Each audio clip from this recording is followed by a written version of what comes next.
ভারতের লোকসভা নির্বাচনে বড় চমক দেখিয়েছে ইন্ডিয়ান ন্যাশনাল কংগ্রেসের নেতৃত্বাধীন জোট ইন্ডিয়া। তারা ক্ষমতাসীন বিজেপির জোট এনডিএ এর সঙ্গে হাড্ডাহাড্ডি লড়াই করেছে।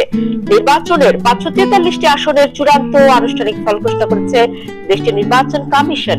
চূড়ান্ত ফলাফলে দেখা যাচ্ছে মোদীর বিজেপির নেতৃত্বাধীন জোট এনডিএ 292টি আসন পেয়েছে।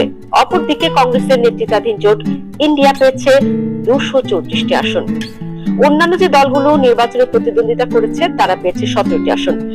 গত দুবারের মতো এবারও ক্ষমতাসীন দল ভারতীয় জনতা পার্টি বিজেপি সবচেয়ে বেশি 240টি আসন পেয়েছে।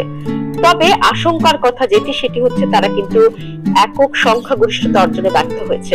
অপরদিকে দ্বিতীয় সর্বোচ্চ 99টি আসন পেয়েছে ইন্ডিয়ান ন্যাশনাল কংগ্রেস।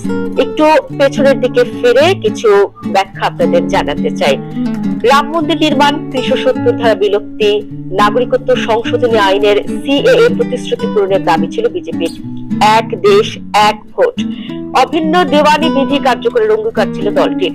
ছিল 400 পার করার স্লোগান কার্যকরের লক্ষ্য।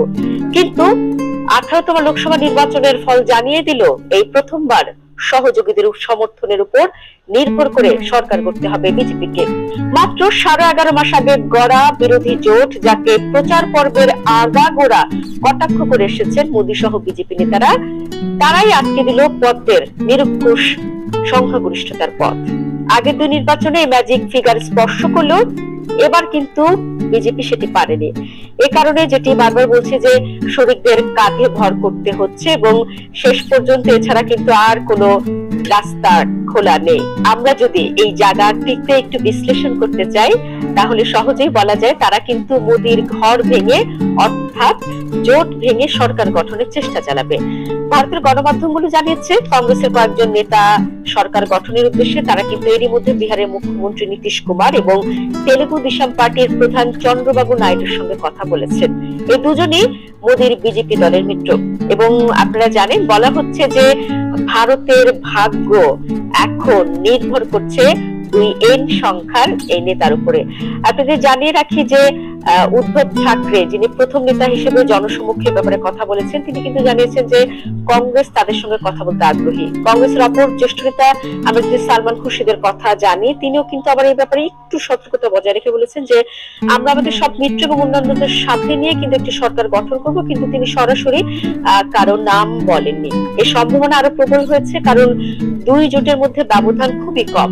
নীতিশ কুমার এবং চন্দ্রবাবু নাইডুর দল মিলে 28টি আসন পেয়েছে বলে ফলাফলে দেখা গেছে। যদি এই দুজন বিজেপির সঙ্গ ত্যাগ করে এবং ইন্ডিয়ার সঙ্গে যোগ দেয় তাহলে কংগ্রেসের নেতৃত্বাধীন এই জোটের আসন সংখ্যা দাঁড়াবে 260। অপরদিকে বিজেপির এনডিএ জোটের আসন সংখ্যা কমে দাঁড়াবে 260। অর্থাৎ কি দাঁড়াচ্ছে, বিজেপি ছেড়ে যদি এই দুটি দল কংগ্রেসের সাথে যোগ দেয় তাহলেও কিন্তু কংগ্রেস ইন্ডিয়া জোট একক সংখ্যাগরিষ্ঠতা পাচ্ছে না। তাহলে কি হচ্ছে, আমরা খেলার মাঠে যেমন টাই দেখে এখানেও 260 হচ্ছে। তখন আবার কি হবে জানেন, তখন এই দুই জোটের সংখ্যাগরিষ্ঠতার ম্যাজিক ফিগার 272 থেকে 12 আসন কম থাকবে। আর এই বিষয়টি তখন পূরণ করতে পারবে স্বতন্ত্র প্রার্থীরা, তারা সরকার গঠনে সহায়তা করতে এগিয়ে আসতে পারে। তার মানে কি দাঁড়াচ্ছে যে ভারতের সরকার গঠনের জন্য এখন কিন্তু দামি হয়ে উঠেছে স্বতন্ত্র প্রার্থীরা।